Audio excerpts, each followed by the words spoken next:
오늘은 옥하는 목사님 다락방 교재 마가복음이죠. 3과 제자들을 부르시다라는 제목을 가지고 마가복음 1장 14절부터 20절까지 말씀을 좀 살펴봤으면 좋겠습니다. 우리 먼저 마음의 문을 열매를 같이 한번 읽어볼까요? 예수님은 복음 사역을 시작하면서 먼저 제자들을 부르셨다. 그는 다른 위대한 스승처럼 자기의 명성을 듣고 몰려드는 자들을 택하지 않았다. 오히려 그는 겸손한 스승의 모습으로 몸소 제자들을 찾아다니셨다. 마치 우리 모두를 그의 제자로 삼기 위하여 하늘 보좌를 버리고 이 땅까지 찾아오신 것처럼 제자들을 부르신 것이다. 우리는 갈릴리 바닷가를 찾아가시는 주님의 모습을 보면서 머리를 숙이지 않을 수 없다. 예, 오늘은 무엇에 대해서 배우게 되죠? 지난주에 우리는 예수님께서 공생애를 시작하시면서 세례 받으시고 또 시험 당하신 그런 모습을 배웠죠. 우리가 무죄하신 예수님께서 왜 세례를 받으셨어요? 우리를 대신해서 이것을 자리바꿈의 원리라고 이야기를 했죠. 그래서 예수님께서 우리를 대신해서 세례를 받으시고 또 광야에 나가서 실험을 당하셨습니다. 그리고 이제 본격적으로 이제 사역을 시작하세요. 사역을 시작하시는데 어떤 사역을 시작하냐면 하나님 나라의 복음을 전하십니다. 복음을 전하시고 그 다음에는 제자들을 부르세요. 그래서 하나님 나라의 복음을 전하시고 제자들을 부르시는 모습을 오늘은 우리는 살펴보게 돼요. 특별히 제자들을 부르셨다는 사실에 대해서 우리가 좀 주목할 필요가 있어요. 왜냐하면 예수님의 사역은 늘 사람에게 맞춰져 있기 때문이에요. 사람에게 복음을 전하셔서 그 사람을 믿게 하시고 뿐만 아니라 그 사람을 온전한 그리스도의 제자로 세우기 위해서 예수님은 수고하고 애쓰시는 모습들을 보게 됩니다. 그래서 오늘은 예수님이 전하신 복음의 내용과 또 제자들을 어떻게 부르셨는지에 대해서 몇 가지 이야기를 좀 나눠봤으면 좋겠습니다. 우리 먼저 1번 문제를 읽어볼까요? 예수님이 처음으로 전하신 복음의 내용은 무엇인가? 예, 14절부터 15절까지 말씀을 같이 한번 읽어볼까요? 요한이 잡힌 후 예수께서 갈릴리에 오셔서 하나님의 복음을 전파하여 이르시되 때가 찼고 하나님의 나라가 가까이 왔으니 회개하고 복음을 믿으라 하시더라. 예, 본문에서 요한이 잡힌 후 이렇게 시작합니다. 요한은 세례 요한이에요. 그 당시 세례 요한은 그 당시 이스라엘 다스리고 있던 헤롯 왕을 비판하게 됩니다. 왜 비판했냐면 헤롯 왕이 자기 동생의 여자를 아내로 맞이해요. 그래서 이 헤롯 왕의 부도덕함과 또 헤롯 왕의 이러한 비윤리적인 모습을 가지고 비판을 하게 되죠. 그 결과 헤롯 왕에 의해서 감옥에 갇히게 됩니다. 이 사건이 있은 다음에 예수님이 본격적으로 사역을 시작을 하게 됩니다. 그럼 우리가 여기서 알 수 있는 건 뭘까요? 이것은 이 세례 요한에 대한 배려를 알 수가 있어요. 세례 요한은 어떤 사람이었어요? 예수님이 오실 길을 예비하시는 자였죠. 예수님이 오셨어요. 야, 비켜! 이렇게 말씀하지 않습니다. 세례 요한이 자신의 사역을 충분히 할 수 있는 시간과 배려를 하는 모습들을 보게 돼요. 그런 다음에 세례 요한이 더 이상 사역을 할 수 없게 되자 이제 예수님께서 본격적으로 갈릴리에 오셔서 사역을 시작합니다. 제일 먼저 사역을 시작한 곳은 갈릴리예요. 이스라엘 지역은 크게 세 곳으로 나눌 수 있습니다. 그래서 남유다와 유대 지방과 그 다음에 중간에 있는 사마리아 지방과 북부에 있는 갈릴리. 예수님은 북부에 있는 갈릴리를 중심으로 사역을 시작을 하세요. 그래서 예수님께서 갈릴리에 오셔서 뭘 했냐면 하나님의 복음을 전파했다라고 되어 있습니다. 이 복음이란 뭐냐? 복음이란 바로 뭐냐면 복된 소식이란 의미예요. 이 복음이란 단어는 기독교가 무엇인지 가장 잘 보여주는 단어예요. 왜냐하면 기독교는 기본적으로 도덕적인 가르침이 아니라 소식입니다. 세상의 대부분의 종교는 도덕적인 가르침이에요. 이 땅에서 우리가 어떻게 살아야 될 것이냐. 도둑질하지 말라. 살인하지 말라. 간음하지 말라. 그리고 이 땅에서 어떻게 행복을 누릴 수 있느냐. 물을 추구해라. 모든 것을 버리고 아무것도 소유하려 하지 마라. 이 땅에서 어떻게 살아야 될지에 대한 가르침이에요. 물론 성경에도 이런 가르침이 있습니다. 우리가 믿는 사람으로서 이 땅에 어떻게 살아야 되는지에 대한 가르침도 있어요. 그런데 본질적으로 기독교는 소식이에요. 왜 그럴까요? 예수님께서 우리를 위해서 무엇을 행하셨는지, 예수님이 무엇을 우리를 위해서 행하셨는지에 대해서 알리는 것이 바로 기독교이기 때문이에요. 따라서 기독교는 뭐냐? 이 예수님이 행하신 이것들을 받아들이기만 하면 되는 거예요. 이 복된 소식을 받아들이기만 하면 되는 거예요. 그래서 기독교의 본질은 뭐예요? 복된 소식, 바로 소식이라는 거죠.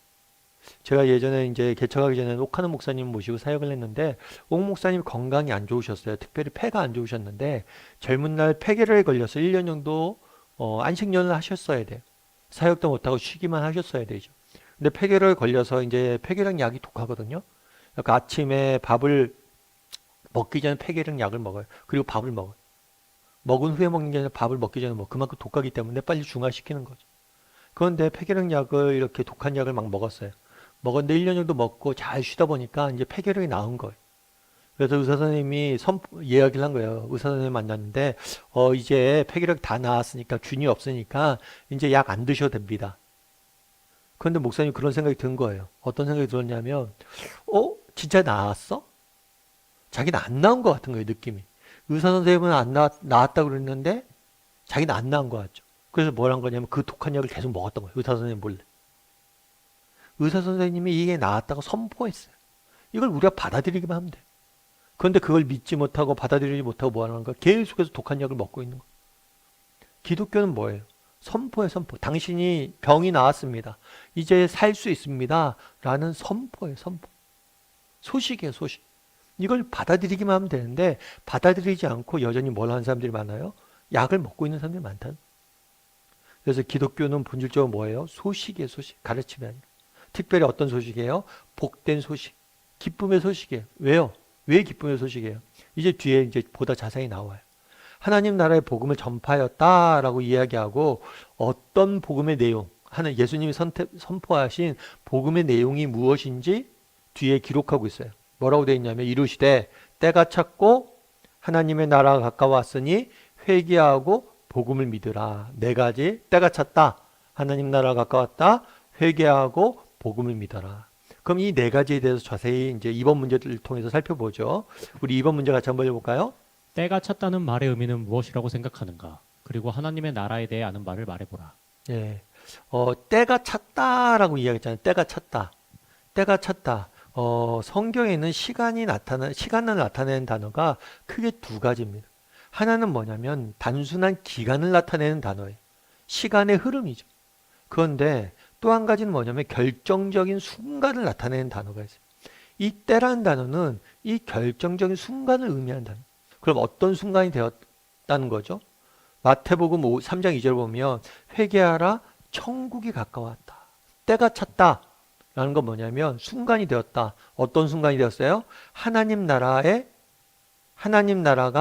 도래하는, 가까이 온, 도래한, 이제 임하는 순간이 되었다는 거예요. 그래서 보면은 하나님 나라를 마태복음에서 뭐라고 했냐면 천국이라고 얘기해요. 천국. 지난번에도 우리가 처음 1과를 배울 때 이 사복음서의 특징에 대해서 이야기했잖아요. 이 마태복음은 주로 유대인들을 대상으로 쓴 편지예요. 유대인들은 우리가 주기도문 할 때 이렇게 됐죠. 하늘에 계신 아버지요. 해서 하나님이 하늘에 계시다 라는 개념이 있었어요. 그래서 하늘나라는 하나님이 계신 곳이라는 나라가 개념이 있었어요. 그래서 천국은 하늘나라인데 즉 하나님이 계신 하나님이 다스린 나라라는 의미에서 천국은 하나님 나라라는 의미예요. 그런데 마가복음에서 뭐라고 표현되어 있냐면 하나님 나라라고 직접적으로 되어 있어요. 마가복음은 주로 로마인들을 대상으로 썼고 로마인들은 권력에 대한 관심들이 많았어요. 그래서 하나님 나라라는 직접적인 표현을 쓴 거죠. 다르게 말하면 하나님의 통치가 이루어지는 나라가 하나님 나라. 그러니까 로마인들은 권력에 대한 관심이 많았고 정말 누가 다스리느냐, 로마의 황제가 다스리느냐, 누가 다스리느냐, 나라의 개념을 이런 통치의 개념을 본 거예요. 그래서 하나님 나라라는 표현을 통해서 주고자 했던 메시지는 뭐냐면 하나님이 다스리는 나라라는 거예요. 그래서 때가 찼고 하나님 나라가 가까웠다는 건 뭐냐면 이제 정말 구약시대 때 약속했던 하나님의 때, 하나님이 너희를 구원할 거라고 약속을 하셨는데 그 때가 하나님의 약속이 성취되는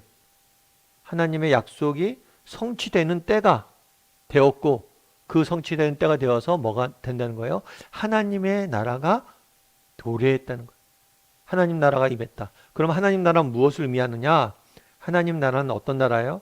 하나님이 통치하는 나라가 되는 거예요. 누가복음에 또 뭐라고 되어 있죠? 누가복음 말씀을 같이 한번 읽어볼까요? 바리새인들이 하나님의 나라가 어느 때에 임하나이까 묻거늘 예수께서 대답하여 이르시되 하나님의 나라는 볼 수 있게 임하는 것이 아니요 또 여기 있다 저기 있다고도 못하리니 하나님의 나라는 너희 안에 있느니라. 하나님의 나라는 어디에 있다고요? 너희 안에 있다. 다르게 얘기하면 하나님 나라라고 했을 때 이것은 우리가 지금 알고 있는 국가, 대한민국 이런 이 땅에 있는 국가가 아니에요. 이런 국가가 아니라 이 하나님 나라는 영적인 나라죠. 그래서 이 하나님 나라는 하나님의 통치가 이루어지는 나라예요. 그래서 우리 마음 안에 있는 거죠. 정말 우리 마음 속에 예수 그리스도께서 들어오셔서 우리 마음을 다스린다면, 통치하신다면 그 우리 가슴 속에 뭐가 임한 거예요? 하나님 나라가 이미 임재해 있는 거예요. 그래서 오늘 예수님께서 그렇잖아요. 하나님 나라의 복음을 전파하셨어요. 그리고 이 복음의 내용은 뭐냐? 때가 찼고 천국이 가까웠다. 즉 하나님의 약속이 성취되는 때가 이제 다가왔고 드디어 하나님 나라가 우리 가운데, 우리 마음속에 도래하는 하나님 나라가 이 땅에 임하는 그 때가 되었다는 거예요. 그러면 이 하나님 나라는 어떻게 임할 수 있느냐? 하나님 나라가 임하기 위해서 필요한 게 있어요.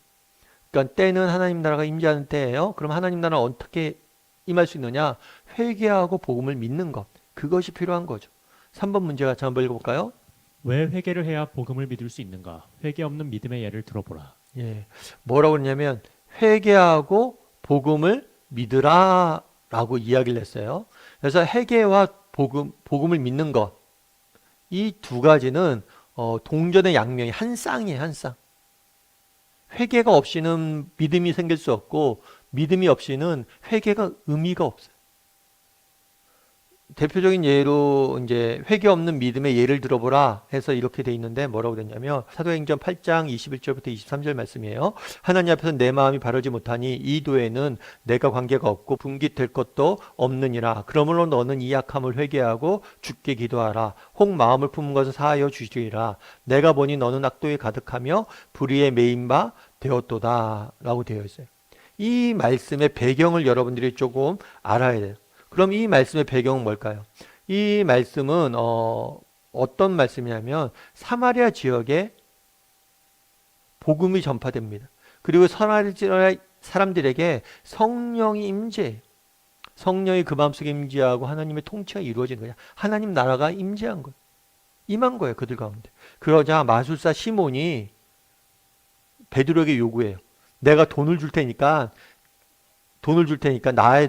내게 이 성령의 임재를 할 수 있는 권한을 내게 팔라고. 돈으로 하나님 나라를 살려고 그래요. 그랬을 때 이 시몬의 악을 지적한 거예요. 야, 하나님 나라는 돈으로 살 수 있는 게 아니야. 그렇죠, 여러분. 영생이 돈으로 살 수 있습니까? 하나님이 주시는 생명을 우리가 돈으로 살 수 있습니까? 중세 때 그런 게 있었죠. 면죄부. 돈으로 면죄부를 팔았죠. 그런데 돈으로 이런 것들 살 수 있는 게 아니에요. 오직 회개와 믿음만으로 가능한 거예요. 그래서 뭐라고 하냐면 너희의 이 악함을 그 마음에 있는 악함을 뭐 하라고요? 회개하고 주께 기도하라. 먼저 필요한 게 뭐냐면 회개를 먼저 하라고 이야기를 해요. 그래서 우리가 복음을 믿기 위해서는 회개가 필요합니다. 이건 이런 거와 똑같아요. 지난번에도 제가 설명드렸지만 여러분들이 만약에 병에 걸렸어요. 병에 걸렸으면 먼저 기억할 것이 있어요. 한 가지. 이 병에 걸린 걸 인정을 해야 돼요. 내가 병에 걸린 거 인정을 안 해요. 예를 들어서 그런 거예요. 건강검진을 받았습니다. 건강검진을 받았는데 지금 몸에 이상이 있습니다. 라는 결론이 나왔어요. 에이, 거짓말. 나는 뭐 멀쩡한데 뭐가 몸에 이상해. 내 가슴에 뭐가 문제가 생겼다고? 뭐 위에 뭐 종양이 있다고? 나 먹는데 지장 없고 숨 쉬는데 지장 없고 나 사는데 지장 없어. 거짓말이야. 이렇게 내가 병 걸렸다는 사실을 인정하지 않으면 뭐예요? 그 다음에 치료를 받을 수가 없잖아. 회개란 뭐냐? 인정이에요, 인정. 우리가 정말 무능한 존재이고 우리가 죄인이고 우리가 정말 내 스스로는 아무것도 할 수 없는 존재임을, 무력한 존재임을 인정하는 게 먼저 필요한 거예요. 회개. 내가 죄인임을 인정하는 게 먼저 필요한 거예요. 나의 무능을 인정하는 게 필요한 거예요. 그런데 인정하는 것만 갖고는 안 되죠. 그 다음에 신뢰를 해야죠. 내가 병에 걸렸어요. 그럼 의사의 치료를 받아야 돼요. 그럼 이 의사가 약을 줘요. 그럼 이 약을 먹어야 되잖아요. 먹기 전에 내가 필요한 게 뭐예요? 이 의사에 대한 신뢰. 아, 이 사람의 지시를 따르면 내가 병을 나을 수 있다라는 신뢰가 필요한 거예요. 그래서 믿음이 필요한 거예요. 우리에게 회개와 더불어 믿음이 필요한 건 뭐냐면 우리가 무능한 존재이고 죄인임을 인정을 해요. 그런데 우리가 예수님을 믿으면, 예수님을 신뢰하면, 예수님을 따르면 이 죄로부터 해방될 수 있다는 것, 나를 이 죄와 사망으로부터 내가 구원받을 수 있다는 것을 신뢰해야 되잖아. 예수님을 따르면, 믿으면. 근데 앞서 얘기했던 것처럼 이게 믿음이 없으면 내가 아무리 뭐 죄인인 걸 인정해도 소용이 없어. 그런 경우들도 많잖아요. 여러분, 죄인임을 인정하지 않는 경우도 많아요. 그러니까 대부분 우리가 복음을 전할 때 그런 경우들이 많잖아요. 예수님 믿으세요. 내가 예수님 왜 믿어? 나 혼자서 나 잘 사는데? 나는 나를 믿어. 그런 사람들 많잖아요. 내가 예수님을 왜 믿냐? 내가 나 혼자서 잘 사는데. 그렇다면 그 사람은 예수님을 믿을 수 없어요. 그래서 또 복음을 전할 때 어떤 경우가 있습니까? 어떤 사람들은 인간이 죄인인 걸 다 인정을 해요. 그렇지. 인간이란 건 다 그런 존재지. 연약하고 악한 존재지.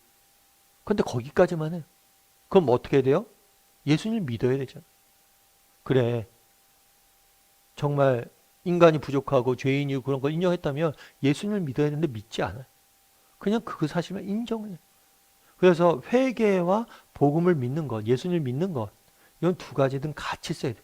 그래야지 온전한 믿음이 이루어지는 거예요. 그래서 회개가 없다면 병이 걸린 걸 인정하지 않는다면 약국에 가지 않아요. 그래서 회개가 반드시 필요한 거예요. 믿음 이전에. 4번 문제 같이 한번 읽어볼까요? 당신의 믿음은 진정한 회개를 포함하고 있는가? 무엇으로 그렇다고 증명할 수 있는가? 네. 여러분들은 어떠세요? 당신은 회개한 사람입니까? 라고 이야기한다면 어떻게 이야기하겠어요? 그리고 무엇으로 증명할 수 있습니까? 라고 이야기한다면 어떻게 증명할 수 있을까? 여러분, 회개란 뭘까요? 회개는 방향 전환이에요. 방향 전환. 내가 이때까지 죄와 사망, 악, 세상을 향해 나아가고 있었다면 이제 반대로 방향을 돌려서 하나님을 향해, 정말 복음을 향해, 하나님의 의를 향해 나아가는 것. 그것이 바로 회개예요. 회개. 내가 이때까지는 세상만 추구하고 하나님으로부터 점점 멀어졌다면, 내가 이제 하나님으로부터 점점 하나님 앞에 가까이 나아가기를 결정하는 것, 그것이 바로 회개예요. 그래서 여러분들 한번 점검해 보세요. 나의 생각과 가치관과 나의 삶의 초점이 어디에 맞춰져 있는가? 내가 하나님을 가까이 나아가고 있는가? 아니면 하나님부터 멀어지고 점점 세상 속으로 들어가고 있는가? 내가 만약에 회개했고 나는 예수님을 믿는 사람이다 이야기하면서도 나는 점점 하나님으로부터 멀어지고 세상과 정말 그런 것으로부터 세상 속으로만 계속해서 들어가고 있다면 나는 정말 회개한 사람인지 한번 물어봐야겠죠. 회개한 사람의 특징이 뭐냐? 이 사람이 선하다 악하냐가 아니냐. 회개한 것의 사람의 특징은 뭐냐면 방향 전환이. 내가 더 이상 뭘 하는 거예요? 정말 하나님으로부터 멀어져서 세상을 향해 나가는 게 아니라 내가야 하나님에게 나가길 원합니다. 하나님에게 좀 더 가까이 나가길 원합니다. 그게 선을 향해서 정말 하나님의 의를 향해서 나가길 원합니다. 이렇게 고백하는 게 바로 회개예요. 회개. 그래서 여러분들도 한번 돌아보세요. 나는 정말 하나님부터 멀어지고 있는 사람인가? 하나님 앞에 날마다 가까이 나가려고 노력하고 있는 사람인가? 이 두 가지를 한번 점검을 해보세요. 여러분들이 정말 회개를 포함하고 있는지. 아, 인간은 무능하고 하나님 저는 안 됩니다. 하나님 이렇게 맡깁니다. 정말 하나님 앞에 가까이 나가고 하나님의 인도하심을 구하고 정말 하나님을 따라 살려고 노력하는 사람이지. 근데 뭐 내가 회개하고 믿음이 있다라고 이야기하면서 일주일 동안 하나님 생각 하나도 안 하고 하나님의 인도하심도 구하지 아니하고 정말 그렇게 살아간다면 내가 정말 믿음이 있는가 한번 진정한 믿음이 있는가 점검해 볼 필요가 있는 거겠죠. 5번 문제 같이 한번 읽어볼까요? 시몬과 안드레를 어디에서 제사로 부르셨는가? 예수님이 산중에 들어가서 기도하고 있는 자들이 아닌 생업에 종사하던 자들을 부르셨다는 사실에서 발견할 수 있는 것은 무엇인가? 예, 예수님께서 갈릴리 지방의 사역을 시작했다고 그랬죠. 그런데 거기서 시몬은 우리가 알고 있는 베드로예요. 그리고 베드로의 형제인 안드레를 뭐 했어요? 부르셨어요. 보시고 그들을 부르셨어요. 제자를 삼으셨어요. 처음에 이제 12명의 제자를 삼는데 제일 처음에 제자로 부른 사람이 베드로와 안드레예요. 그런데 베드로와 안드레의 첫 만남은 아니에요. 이 베드로와 안드레는 누구의 제자였냐면 세례 요한의 제자였어요. 세례 요한을 따라다녔던 사람이에요. 그러다 세례 요한 앞에 누가 와서 예수님이 오셨죠. 그래서 예수님께서 세상 죄를 지고 가는 어린 양이다라고 세례 요한이 소개를 했죠. 그러자 이 예수님을 그때 만났어요. 그리고 예수님에 대해서 잘 알았어요. 그러니까 그날 이날 처음 받아서 너 따라와 해서 따라간 게 아니에요. 그 전에 충분히 예수님에 대해서 듣고 보고 알고 있었어요. 그런데 예수님께서 그를 뭘로 한 거예요? 제자로 이때 부르신 거예요. 그런데 제자로 부르실 때 어디서 불렀냐면 바다에 그물을 던지는 것을 보고 이 베드로와 요한은 어부였어요. 어부여서 바다에 그물을 던지다는 건 뭐냐면 고기 잡이를 한참 하고 있을 때였어요. 그때 뭘 한 거예요? 제자들을 부르신 거예요. 그럼 여기서 알 수 있는 건 뭐냐는 거예요. 여기서 알 수 있는 건 뭘까요? 예수님께서 우리를 부르실 때 그냥 뭐 일상 속에 없는 정말 그냥 산속에서 문제에 들어가면 산속에서 기도하는 사람들을 부르지 않아요. 예수님은 어떤 사람을 부르냐? 일상 속에서 열심히 자신에게 맡겨진 일을 정말 감당하는 사람들을 부르는 경우들이 많아요. 그래서 베드로와 안드레는 일상 가운데 열심히 일하고 있을 때 하나님께서 부르셨다는 거예요. 그래서 우리가 예수를 믿는다 해서 믿음 이렇게 생각했을 때 산속에 들어가 사는 것, 뭐 세상과 완전히 떠나서 사는 것 그런 걸 의미하는 게 아니에요. 세상 속에서 일하길 원하세요. 여전히 우리가 예수님 믿고 난 다음에도 뭐예요? 세상 속에서 일하고 세상 속에서 복음을 전하고 세상을 변화시켜 나가길 원하시는 거예요. 그리고 여기서 또 한 가지 우리가 알 수 있는 건 뭐예요? 있어요. 그건 뭐냐면 일하고 있을 때 분주할 때 불렀다는 거예요. 우리가 가끔 그런 이야기를 하죠. 저는요, 지금 세상에서 맡겨진 일들이 많아서 너무 많은 일을 감당하다 보니까, 조금 믿음 생활 좀 소홀히 해요. 그건 틀린 말이라는 거예요. 그날의 베드로와 안드레도 마찬가지였어요. 그들은 분주했어요. 할 일이 많았어요. 그럼에도 불구하고 하나님의 부르심에 소명이 순종한 거예요. 여러분, 내가 여유 있고 한가해지면 신앙생활 잘하겠다. 그런 때는 오지 않습니다. 우리 인생에 시간이 남고 여유 있고 한가해서 예수님 믿을 날들은 오지 않아요. 늘 바쁘지만 시간을 쪼개서 우리가 예수를 믿는 거고 바쁘지만 시간을 쪼개서 정말 우리가 신앙생활 하는 거예요. 아무리 시간이 많아도 정말 여유 있고 한가한 시간들은 없어요. 그걸 여러분들이 생각해 볼 필요가 있는 거죠. 우리 6번 문제 같이 한번 읽어볼까요? 예수님은 제자들을 찾아다니며 부르셨다. 이 사실에서 당신이 느끼는 것은 무엇인지 말해보라. 그러니까 이게 뭐냐면 제자들이 예수님한테 와서 예수님 절 제자 삼아주세요. 이렇게 이야기한 게 아니라 뭐예요? 예수님이 제자들을 뭐예요? 택하셔서 12제자를 부르셨어요. 이 사실이 우리에게 주는 교훈은 뭐냐는 거예요. 당신은 이 사실에 대해서 무엇을 느끼냐는 거예요. 예수님이 제자들을 선택했다는 것은 우리도 마찬가지. 우리를 부르시고 하나님의 백성 삼아 주신 분이 누구예요? 하나님이란 거예요. 우리가 선택한 게 아니라 하나님이 선택해서 우리를 부르셨기 때문에 우리에게 믿음이 있다는 거예요. 이 사실이 주는 무엇을 느끼는가?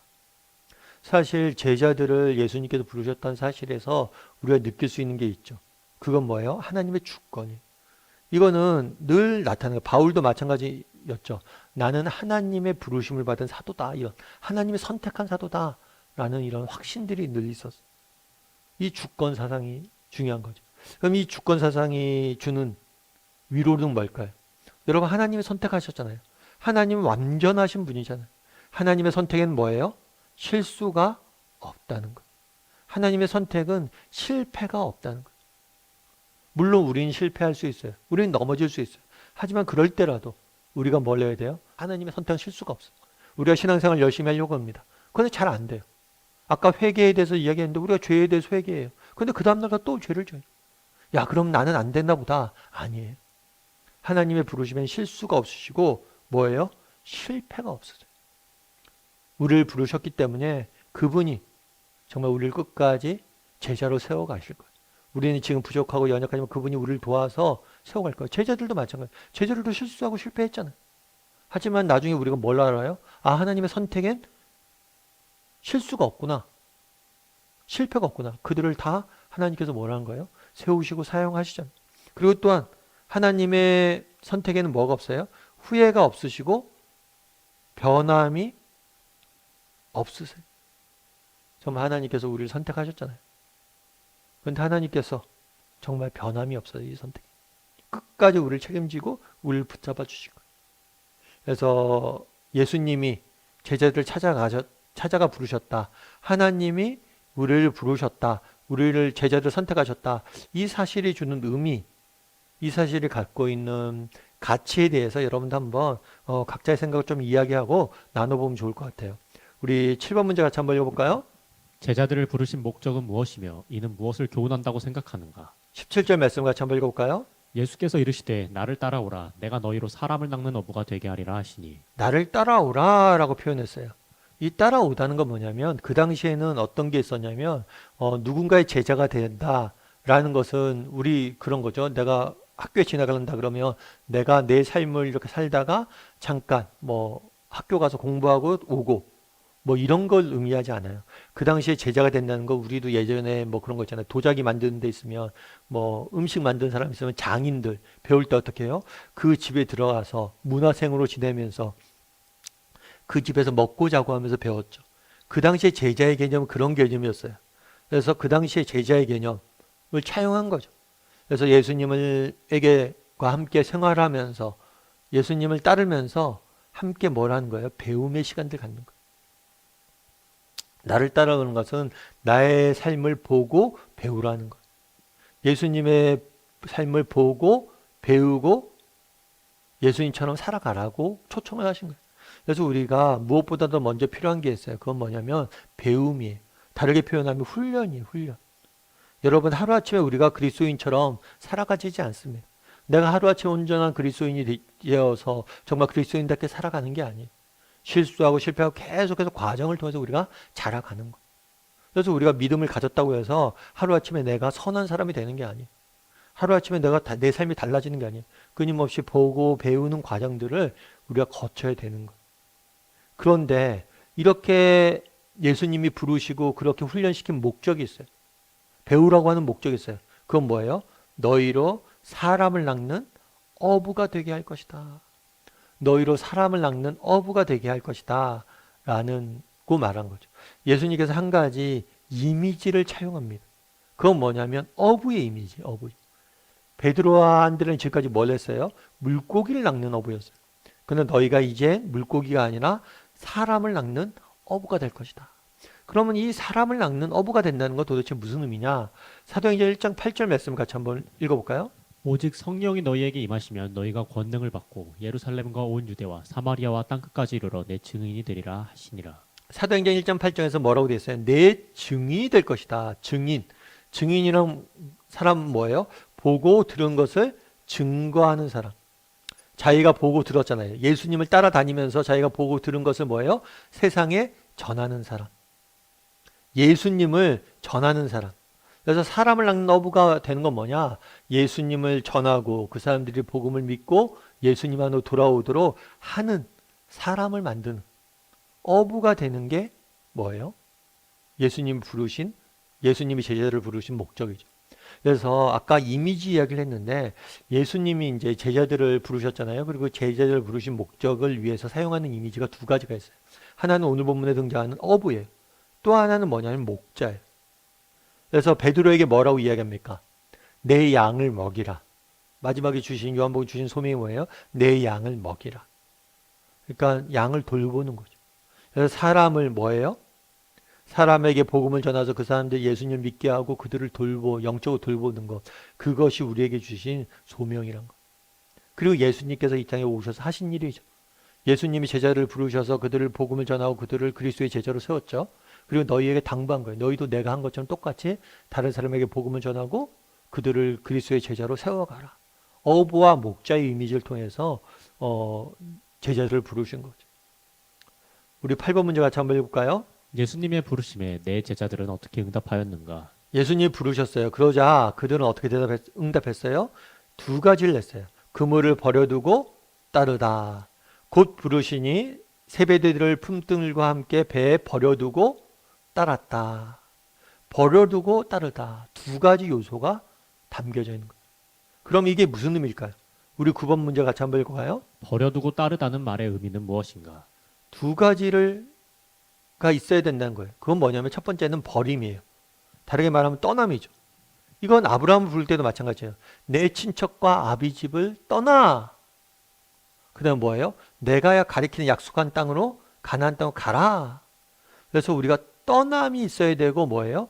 예수님을 따름이 있어야 된다는 거예요. 그래서 이 두 가지. 그러니까 떠나는 건 뭐예요? 기존에 있었던 기존에 우리가 세상 속에 살아갔잖아요. 이때 따르던 가치관, 이때 따르던 삶의 방식, 이때 따르던 뭐예요? 그런 생활, 인생의 목적. 오늘 본문에서는 어부가 되라고 이야기했으니까 과거에 내가 추구했던 이 모든 것들을 버리고 이제 새롭게 예수님께서 보여주신 인생의 목적, 예수님이 가르쳐 주신 삶의 방법, 이런 것들을 내가 보고 나아가겠다는 거예요. 그러니까 과거의 가치관, 세상적인 그런 욕심들, 그런 것들을 버리는 작업들이 필요해요. 그래서 오늘 본문을 보면 버려두고 따르다라는 개념들이나 이 개념들 속에서는 우리가 자칫하면 그럼 예수님 따르기 위해서는 가족도 버려야 되고 모든 것을 해야 됩니까? 뭐 가족으로부터 떠나고 집 나와야 되고 이런 겁니까? 그런 건 아니에요. 왜냐하면 앞서 얘기했던 것처럼 그 당시 제자가 되는 풍습이 문화생으로 들어가서 생활하는 거기 때문에 가족과 떠나서 생활을 했지만 나중에 보면 이 사람들이 가족과의 열을 끄는 게 아니에요. 늘 우리가 이제 고난주간에도 묵상을 했지만 예수님께서 십자가에 돌아가실 때 그 자기 십자가 밑에 있던 어머니에게 뭐라고 그랬어요? 자기의 아들, 사도 요한에게 어머니를 당부하잖아요. 그리고 사도 요한은 어머니를 돌보고 있잖아요. 그러니까 가족 관계를 완전히 버리라는 게 아니에요. 이거 버리라는 것은 과거 자기가 추구했던 삶의 방식, 가치관, 목적, 이 세상에서 살아갔던 이 방식들을 버리라는 거예요. 그리고 예수님이 제시하는 보여주신 그 삶을 따라 살아가라는 거예요. 그래서 여러분들이 이 버려두고 떠나가다라는 말의 의미를 조금 우리가 잘 생각을 해야 됩니다. 그러니까 단순히 육에 보이는 가족을 버리고 내가 육에 보이는 뭐 직업을 버리고 이런 것들이 아니에요. 내가 과거에 추구했던 것들을 버리라는 거예요. 삶의 열매를 거두며 같이 한번 볼까요? 겸손한 스승이신 예수님께서는 몸소 찾아다니시며 제자들을 부르셨다. 그리고 이 부르심에 대해 제자들은 버려두고 따름으로 응답하였다. 지금도 예수님께서는 우리 한 사람 한 사람을 찾아오셔서 부르시고 계신다. 당신은 어떤가? 당신은 버려두고 따르는 예수 그리스도의 제자가 되었다고 말할 수 있는가? 여러분 한번 나눠보세요. 버려두고 따르는 두 가지 요소가 있어요. 근데 우리가 한 가지 우리가 조심해야 될 게 있어요. 그건 뭐냐면 양다리라는 거지. 양다리. 버리지 않고 따를 수 있지 않을까 이런 욕심들이 있어요. 내가 세상적인 것들도 다 추구하고 세상의 복도 누리고 하나님이 주시는 복도 누려야지. 세상이 좋은 것도 누리고 하나님이 주시는 좋은 것도 누리고 이렇게 세상에 좋은 것도 누리고 하나님이 주시는 좋은 것도 누리고 이런 마음들이 있을 수 있다는 거예요. 세상의 가치관도 따르고 뭐예요? 하나님의 가치관도 따르고. 그러니까 양손에 두 가지를 다 잡고 싶은 마음들이 있을 수 있다는 거예요. 그런데 성경의 원리는 뭐예요? 버려두고 따르는 거. 그럼 왜 이렇게 어떻게 하면 이렇게 버려두고 따를 수 있을까요? 우리 빌립보서 3장 7절에서 8절 한번 볼까요? 그러나 무엇이든지 내게 유익하던 것을 내가 그리스도를 위하여 다 해로 여길 뿐더러 또한 모든 것을 해로 여김은 내 주 그리스도 예수를 아는 지식이 가장 고상하기 때문이라. 내가 그를 위하여 모든 것을 잃어버리고 배설물로 여김은 그리스도를 얻고. 예. 무엇이든지 내게 유익한 것을 다 뭐예요? 해로 여긴다. 모든 것을 배설물로 여긴다라고 표현해요. 사도 바울이 누구예요? 사실 그 당시에 로마 시민권자였죠. 이건 굉장히 놀라운 특권이에요. 그리고 사도 바울이 엄청난 학력을 소유한 사람이에요. 가말리엘 문화에서 정말 잘 배웠어요. 그 다음에 그가 사회적 경력이 뛰어난 사람이에요. 근데 그런 거 다 의미 없다는 거예요. 뭘 아니까? 예수님을 아니까. 예수 그리스도를 아는 지식이 가장 고귀하기 때문이다. 예수님을 알고 예수님을 배워가고 예수님을 닮아가고 예수님을 따르는 삶, 그것이 너무 좋기 때문에 뭐라는 거예요? 과거의 것은 아무것도 아니라고. 그래서 우리가 왜 버려두지 못하느냐? 버려두지 못하는 이유가 뭐냐면 어쩌면 정말 예수님이 주시는 참된 복음 안에 있는 기쁨과 평안과 만족과 정말 삶의 진정한 의미를 맛보지 못했기 때문일지 몰라요. 정말 예수 그리스도 안에 있는 참된 정말 기쁨과 안식을 맛본다면 우리가 과거의 것들은 다 배설물로 여길 수 있는 거죠. 그게 뭐가 중요해요? 내가 갖고 있는 학력, 경력 이런 것들 그런 것이 우리 인생 지키지 못하는 거 알잖아. 내 인생을 지킬 수 있는 것은 오직 믿음밖에 없잖아. 그러니까 믿음 외에는 다 그렇게 중요해 보이지 않는 거예요. 그래서 여러분 오늘 한번 점검했어요. 버려두고 따르는가? 난 혹시 버려둔 사람인가? 그리고 따르는 사람인가? 이 버려둠과 따름이 있는지 각자 이야기를 좀 나눠보고 각자 뭐 버려둠이라는 것들에 대해서 좀 다를 수 있겠죠. 그래서 버려두고 따르는 사람인지 한번 점검해 봤으면 좋겠어요. 저도 마찬가지겠죠.